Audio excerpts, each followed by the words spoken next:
everything by myself this morning. No, last night till 3 o'clock in the morning. Ang asawa ko, na pinak ko rin yan.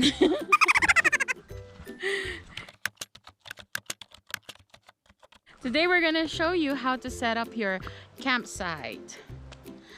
Look at our car. It's packed. I packed everything by myself this morning. No, last night till 3 o'clock in the morning.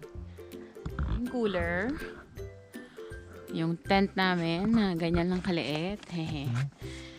Then, yung asawa ko, na pinak ko rin yan. And then we went to their grocery store and then bumili kami ng firewood tsaka fire starter. So we are here at CONVICT Lake Campground. So few steps away from here, merong merong magandang lake. So we will go check it out later, or I don't know, tomorrow, but we'll show you. So ang plan is dito yung tent namin. Dito namin ilalagay yung tent para naman hindi kami mapaso ng sobra dito sa fire. Right? Are you gonna build a tent now? First things first. Kailangan kapag magbe-build ka ng tent, meron kang tarp. Para saan yung tarp? Para hindi gaano madumihan yung tent. So, meron kaming 2 tarps. Pangalawa pa lang to, no, na camp na ginamit natin to. Step number 1, gather all your things.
We're done.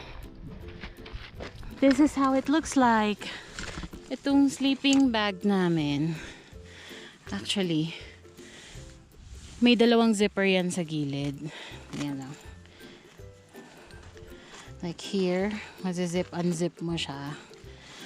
Ganon din sa kabila.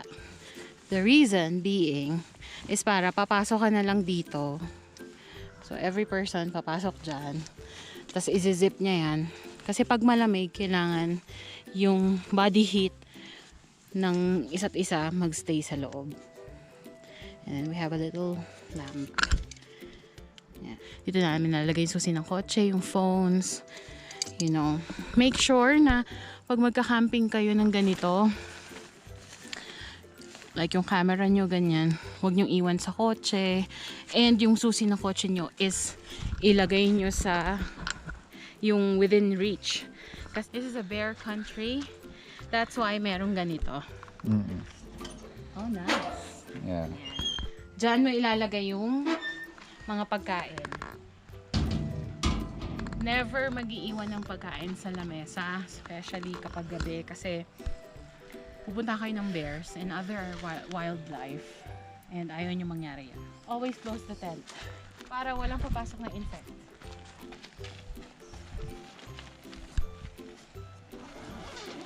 That's it. Thank you for watching. Thank you for watching. Please like and subscribe.